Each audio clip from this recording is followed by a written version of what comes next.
R.L. Running Fox, The Oracle of Fox Run presents Winnie-the-Pooh by A. A. Milne. Read by Rod Hopper. Chapter 7, in which Kanga and Baby Roo come to the forest and Piglet has a bath. Nobody seemed to know where they came from, but there they were in the forest, Kanga and Baby Roo. When Pooh asked Christopher Robin, how did they come here? Christopher Robin said, in the usual way, if you know what I mean, Pooh. And Pooh, who didn't, said, oh. Then he nodded his head twice and said, in the usual way. Ah. Then he went to call upon his friend Piglet to see what he thought about it. And at Piglet's house, he found Rabbit, so they all talked about it together. What I don't like about it is this, said Rabbit. Here are we, you, Pooh, and you, Piglet, and me. And suddenly, and Eeyore, said Pooh, and Eeyore, and then suddenly, and Owl, said Pooh, and Owl, then all of a sudden, oh, and Eeyore, said Pooh. I was forgetting him. Here we are, said Rabbit, very slowly and carefully, all of us. And then suddenly, we wake up one morning, and what do we find? We find a strange animal among us. An animal of whom we have never even heard before. An animal who carries her family about with her in her pocket. Suppose I carry my family about with me in my pocket. How many pockets should I want? 16, said Piglet. 17, isn't it? Said Rabbit. And one more for a handkerchief? That's 18. 18 pockets in one suit. I haven't time. There was a long and thoughtful silence, and then Pooh, who had been frowning very hard for some minutes, said, I make it 15. What? Said Rabbit. 15.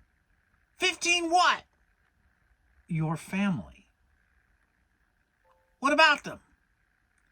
Pooh rubbed his nose and said that he thought Rabbit had been talking about his family. Did I? Said Rabbit carelessly. Yes, you said. Never mind, Pooh, said Piglet impatiently. The question is, what are we to do about Kanga? Oh, I see, said Pooh. The best way, said Rabbit, would be this. The best way would be to steal Baby Roo and hide him, and then when Kanga says, where's Baby Roo, we say, aha! Aha, said Pooh, practicing. Aha! Aha! Of course, he went on, we could say aha even if we hadn't stolen Baby Roo. Pooh, said Rabbit kindly, you haven't any brain. I know, said Pooh humbly. We say aha so that Kanga knows that we know where Baby Roo is. Aha means we'll tell you where Baby Roo is if you promise to go away from the forest and never come back. Now, don't talk while I think. Pooh went into a corner and tried saying aha in the sort of voice sometimes it seemed to him that it did mean what Rabbit said, and sometimes it seemed to him that it didn't. I suppose it's just practice, he thought. I wonder if Kanga will have to practice too, so as to understand it. There's just one thing, said Piglet, fidgeting a bit. I was talking to Christopher Robin, and he said that Kanga was generally regarded as one of the fiercer animals. I'm not frightened of fierce animals in the ordinary way, but it is well known that if one of the fiercer animals is deprived of its young, it becomes as fierce as two of the fiercer animals, in which case, aha is probably a foolish thing to say. Piglet, said Rabbit, taking out a pencil and licking the end of it, you haven't any pluck.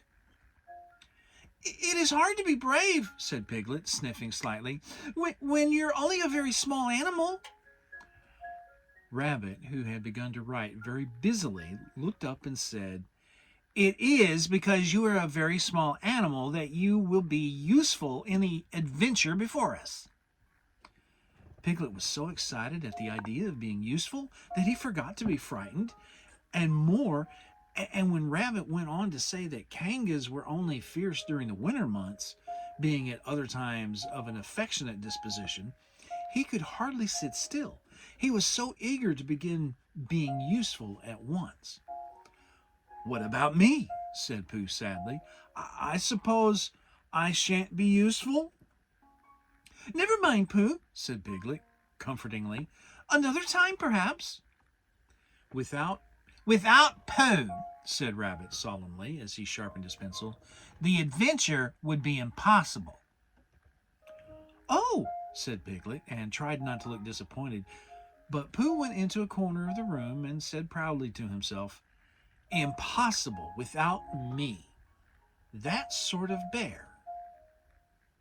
Now listen, all of you, said Rabbit when he had finished writing, and Pooh and Piglet sat listening very eagerly with their mouths open. This was what Rabbit read out. Plan to capture Baby Roo. 1. General remarks. Kanga runs faster than any of us, even me. 2. More general remarks. Kanga never takes her eye off Baby Roo except when he's safely buttoned up in her pocket. 3. Therefore, if we are to capture Baby Roo, we must get a long start because Kanga runs faster than any of us, even me. See number 1. 4. A thought. If Roo had jumped out of Kanga's pocket and Piglet had jumped in, Kanga wouldn't know the difference because Piglet is a very small animal. 5. Like Roo. 6. But Kanga would have to be looking the other way first so as not to see Piglet jump in. 7. C2. 8. Another thought. But if Pooh was talking to her very excitedly, she might look the other way for a moment. 9. And then I could run away with Roo. 10. Quickly. 11. And Kanga wouldn't discover the difference until afterwards. Well, Rabbit read this out proudly, and for a little while after he had read it, nobody said anything. Then Piglet, who had been opening and shutting his mouth without making any noise, managed to say very huskily, And afterwards? How do you mean? When Kanga does discover the difference? Then we all say, Aha? All 3 of us? Yes. Oh. Why? What's the trouble, Piglet? Nothing, said Piglet. As long as we all 3 say it, as long as we all 3 say it, said Piglet. I don't mind, he said. But I shouldn't care to say aha by myself. It wouldn't sound nearly as well by the way, he said. You are quite sure about what you said about the winter months? The winter months? Yes, only being fierce in the winter months? Oh, yes, that's all right. Well, Pooh, you see what you have to do? No, said Pooh Bear. Not yet, he said. What do I do? Well, you just have to talk very hard to Kanga so as she doesn't notice anything. Oh, what about? Anything you like. You mean like telling her a little bit of poetry or something? That's it, said Rabbit. Splendid. Now come along. So they all went out to look for Kanga. Kanga and Roo were spending a quiet afternoon in a sandy part of the forest. Baby Roo was practicing very small jumps in the sand and falling down mouse holes and climbing out of them. And Kanga was fidgeting about and saying, Just one more jump, dear, and then we must go home. And at that moment, who should come stumbling up the hill but Pooh. Good afternoon, Kanga. Good afternoon, Pooh. Look at me jumping, said Roo. and fell into another mouse hole. "Hello, Roo, my little fellow." "We are just going home," said Kanga. "Good afternoon, Rabbit. Good afternoon, Piglet." Rabbit and Piglet, who had now come up from the other side of the hill, said good afternoon and hello, Roo, and Roo asked them to look at him jumping, so they stayed and looked. And Kanga looked too. "Oh, Kanga," said Pooh, after Rabbit had winked at him twice, "I don't know if you are interested in poetry at all." "Hardly at all," said Kanga. "Oh," said Pooh. "Roo dear, just one more jump and then we must go home." There was a short silence while Roo fell down another mouse hole. "Go on." "Go on," said Rabbit in a loud whisper behind his paw. "Talking of poetry," said Pooh, "I made up a little piece as I was coming along. It went like this. Now let me see." "Fancy," said Kanga. "Now, Roo dear." "You'll like this piece of poetry," said Rabbit. "You love it," said Piglet. "You must listen very carefully," said Rabbit. So as not to miss any of it," said Piglet. "Oh, yes," said Kanga, but she still looked at Baby Roo. "How did it go, Pooh?" said Rabbit. Pooh gave a little cough and began. "Lines written by a bear of very little brain. On Monday, when the sun is hot, I wonder to myself a lot. Now, is it true or is it not? That what is which and which is what? On Tuesday, when it hails and snows, the feeling on me grows and grows, that hardly anybody knows if those are these or these are those. On Wednesday, when the sky is blue and I have nothing else to do, I sometimes wonder if it's true that who is what and what is who. On Thursday, when it starts to freeze and hoarfrost wrinkles on the trees, how very readily one sees that these are whose, but whose are these. On Friday, yes, it is, isn't it?" said Kanga, not waiting to hear what happened on Friday. "Just one more jump, Roo dear, and then we really must be going." Rabbit gave Pooh a hurry-up sort of nudge. "Talking of poetry," said Pooh quickly, "have you ever noticed that tree right over there?" "Where?" said Kanga. "Now, Roo." "Right over there," said Pooh, pointing behind Kanga's back. "No," said Kanga. "Now jump in, Roo dear, and we'll go home." "You ought to look at that tree right over there," said Rabbit. "Shall I lift you in, Roo?" And he picked up Roo in his paws. "I can see a bird in it from here," said Pooh. Or is it a fish?" "You ought to see that bird from here," said Rabbit, "unless it's a fish." "It isn't a fish, it's a bird," said Piglet. "So it is," said Rabbit. "Is it a starling or blackbird?" said Pooh. "That's the whole question," said Rabbit. "Is it a blackbird or a starling?" And then at last Kanga did turn her head to look, and the moment that her head was turned, Rabbit said in a loud voice, "In you go, Roo!" And in jumped Piglet into Kanga's pocket, and off scampered Rabbit with Roo in his paws, as fast as he could. Why, where's Rabbit?" said Kanga, turning round again. "Are you all right, Roo dear?" Piglet made a squeaking Roo noise from the bottom of Kanga's pocket. "Rabbit had to go away," said Pooh. I think he thought of something he had to go and see about suddenly." "And Piglet?" I think Piglet thought of something at the same time suddenly." "Well, we must be getting home," said Kanga. "Goodbye, Pooh." And in 3 large jumps, she was gone. Pooh looked after her as she went. "I wish I could jump like that," he thought. "Some can and some can't. That's how it is." But there were moments when Piglet wished that Kanga couldn't.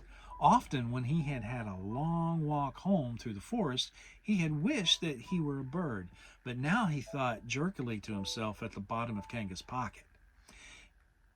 If this flying, I shall never really take at it. And as he went up in the air, he said, "Oh!" And as he came down, he said, "Ow!" And he was saying, "Oh, ow! Oh, ow! Oh, ow!" all the way to Kanga's house.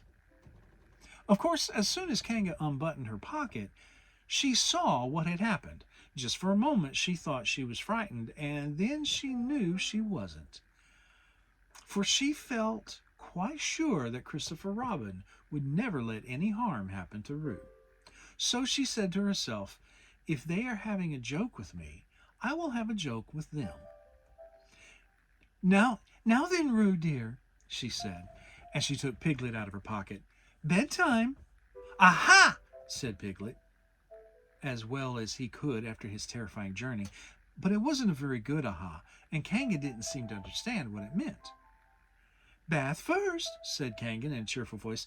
"Aha!" said Piglet again, looking around anxiously for the others. But the others weren't there. Rabbit was playing with baby Roo in his own house and feeling more fond of him every minute. And Pooh, who had decided to be a Kanga, was still at the sandy place on the top of the forest practicing jumps. "I am not at all sure," said Kanga in a thoughtful voice, "that it wouldn't be a good idea to have a cold bath this evening. Would you like that, Roo dear?" Piglet, who had never been really fond of baths, shuddered a long, indignant shudder and said in as brave a voice as he could, "Kanga, I see the time has come to speak plainly." "Funny little Roo," said Kanga as she got the bathwater ready. I'm not Roo," said Piglet loudly. "I am a piglet." "Yes, dear, yes," said Kanga soothingly, "and imitating Piglet's voice, too. So clever of him." She went on as she took a large bar of yellow soap out of the cupboard. "What will he be doing next?" "Can you see?" shouted Piglet. "Haven't you got eyes? Look at me!" "I am looking, Roo, dear," said Kanga rather severely, "and you know what I told you yesterday about making faces. If you go on making faces like Piglet's, you will grow up to look like Piglet, and then think how sorry you will be. Now then, into the bath, and don't let me have to speak to you about it again." Before he knew where he was, Piglet was in the bath, and Kanga was scrubbing him firmly with a large, lathery flannel. "Ow!" cried Piglet. "Let me out! I'm Piglet!" "Don't open the mouth, dear, or the soap goes in," said Kanga. "There, what did I tell you?" You did it on purpose," sputtered Piglet as soon as he could speak again, and then accidentally had another mouthful of lathery flannel. "That's right, dear. Don't say anything," said Kanga, and in another minute Piglet was out of the bath and being rubbed dry with a towel. "Now," said Kanga, "there's your medicine, and then bed." What medicine?" said Piglet. "To make you grow big and strong, dear. You don't want to grow up small and weak like Piglet, do you? Well then." At that moment there was a knock at the door. "Come in," said Kanga, and in came Christopher Robin. "Christopher Robin! Christopher Robin!" cried Piglet. "Tell Kanga who I am. She keeps saying I'm Roo. I'm not Roo, am I?" Christopher Robin looked at him very carefully and shook his head. "You can't be Roo," he said, "because I've just seen Roo playing in Rabbit's house." "Well," said Kanga, "fancy that. Fancy my making a mistake like that." "There you are," said Piglet. "I told you so. I'm Piglet." Christopher Robin shook his head again. "Oh, you're not Piglet," he said. "I know Piglet well, and he's quite a different color." Piglet began to say that this was because he had just had a bath, and then he thought that perhaps he wouldn't say that, and as he opened his mouth to say something else, Kanga slipped the medicine spoon in and then patted him on the back and told him that it was really quite a nice taste when you got used to it. "I knew it wasn't Piglet," said Kanga. "I wonder who it can be. Perhaps it's some relation to Pooh's, said Christopher Robin. What about a nephew or an uncle or something? Kanga agreed that this was probably what it was, and said that they would have to call it by some name. I shall call it Poodle, said Christopher Robin. Henry Poodle for short. And just when it was decided, Henry Poodle wriggled out of Kanga's arms and jumped to the ground. To his great joy, Christopher Robin had left the door open. Never had Henry Poodle Piglet run so fast as he ran then, and he didn't stop running until he had got quite close to his house. But when he had 100 yards away, he stopped running and rolled the rest of the way home so as to get his own nice comfortable color again. So Kanga and Roo stayed in the forest, and every Tuesday Roo spent the day with his great friend Rabbit, and every Tuesday Kanga spent the day with her great friend Pooh, teaching him to jump, and every Tuesday Piglet spent the day with his great friend Christopher Robin, so they were all happy again. Thank you for listening. If you enjoyed this post, please smash that like button, share it with your friends, and consider subscribing to this channel so you don't miss a single post from RL Running Fox. It really helps me, and it is greatly appreciated. Until next time, walk tall as the trees, live strong as the mountains, be gentle as the spring winds, keep the warmth of the summer sun in your heart, and the Great Spirit will always be with you.